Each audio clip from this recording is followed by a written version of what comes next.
విచిత్రమైనది. యేసు క్రీస్తు ప్రభు వారి పుట్టుక లాంటి పుట్టుక ఈ ప్రపంచంలో ఇంకెవరిది కాదు. ఎందుకు అనంటే ఆయన పాపులని రక్షించడానికి ఈ భూమి మీదకి రావాలి అనంటే ఆయన పాపరహితుడుగా ఉండాలి. ఆయన పుట్టుక పాపరహితంగా ఉండాలి. ఆయన పుట్టుక నుంచి పాపము అనేది ఆయనకి తాకకుండా ఉండాలి. యేసు క్రీస్తు ప్రభు వారి పుట్టుక ఎంత విచిత్రమైంది అనంటే ఎన్నో సంవత్సరాల క్రితం, ఇంచుమించు 700 సంవత్సరాల క్రితమే ఏ పల్లెటూరులో పుడతారో రాశారు. ఇంచుమించు 700 సంవత్సరాల క్రితమే ఆయన ఎవరికి పుడతాడో రాశారు. ఇంచుమించు 1000 సంవత్సరాల క్రితమే ఆయన ఏ వంశంలో పుడతాడో రాసి పెడతా వచ్చారు.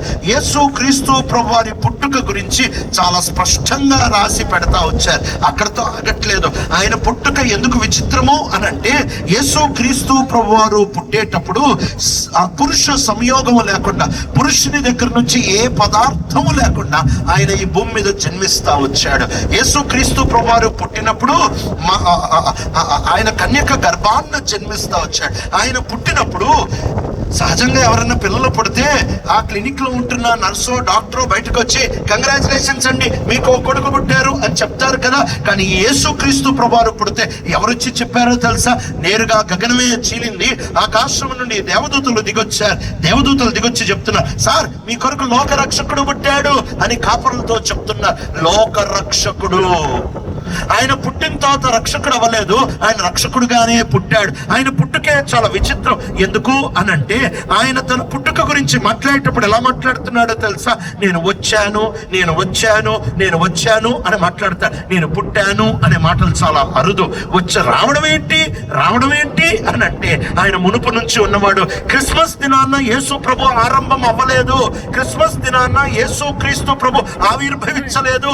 యేసు క్రీస్తు ప్రభువును యుగ యుగముల నుండి ఉన్నాడు. అనంత కాలము కాలాతీతుడుగా ఉంటున్న ఆయన నీ కొరకు నా కొరకు మానవ జన్మని మానవుడిగా ఆయన జన్మిస్తా వచ్చాడు తప్ప ఆయన క్రిస్మస్ రోజు ఆరంభము కాలేదండి. యేసు క్రీస్తు ప్రభువారి జన్మలో విచిత్రం ఏంటి అనంటే దేవదూతలు వచ్చి చెప్పడం మాత్రమే కాదు, యేసు ప్రభులో ఉంటున్న విచిత్రం ఏంటి అనంటే ఏదో 700 సంవత్సరాల క్రితం చెప్పడమే కాదు, ఈ భూమి మీద ఎక్కడో జ్యోతిష్యులు, ఎక్కడో జ్ఞానులున్నారు. తూర్పు దేశం వేరే దేశంలో జ్ఞానులున్నారు. ఈ జ్ఞానులు నక్షత్రాలని చూస్తూ ఉంటున్నారు. నక్షత్రాలని చూస్తూ ఉంటే ఆ నక్షత్ర కదలికల్ని గమనించి వారందరూ బయలుదేరి వచ్చారు. ఎందుకు వచ్చారు అనంటే వాళ్ళు వచ్చి అడిగిన ప్రశ్న ఏంటో తెలుసా?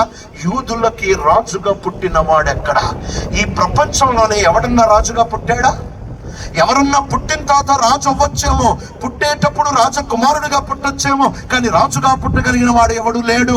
ఎందుకు అనంటే ఒకడు రాజుగా పుట్టాలి అనంటే వాడు పుట్టుక కంటే ముందు రాజు అయి ఉండాలి. ఒకడు రాజుగా జన్మించాలి అనంటే వాడు జన్మ కంటే ముందే రాజు అయి ఉండాలి. ఈ ప్రపంచంలో ఎవరినున్నా చూడండి, వాళ్ళు పుట్టిన తర్వాత రాజు అవుతారు, వాళ్ళు పుట్టిన తర్వాత వాళ్ళు రాజు అని పిలువబడతారు తప్ప పుట్టక మునుపు ఎవరు రాజుగా పుట్టరు. కానీ యేసు క్రీస్తు ప్రభు వారి జన్మలో ఉంటున్న విశిష్టం ఏంటి అని అంటే వాళ్ళు రావడము అడిగిన మాట ఏంటంటే యూదులకు రాజుగా పుట్టిన వాడు ఎక్కడ?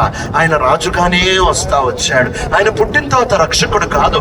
లూకా 2 సిమియోను చెప్తా ఉంటున్న మాట, యేసు క్రీస్తు ప్రభుని తన చేతులు ఎట్టుకొని అంటున్నాడు. 40 దినాలు యేసు ప్రభుకి వయసు. అప్పుడు 40 దినాల పసి పిల్లవాడిని ఎత్తుకొని ఏమంటున్నాడో తెలుసా?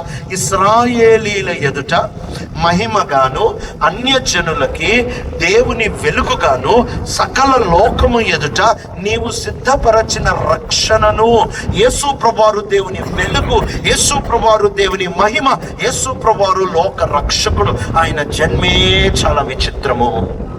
ఏ గ్రంథాలలో, ఏ పుస్తకములో, ఏ చరిత్రలో, ఏ సంస్కృతిలో అన్నా ఇలాంటి జన్మను ఎక్కడన్నా మీరు చదివారా? ఎప్పుడన్నా విన్నారా?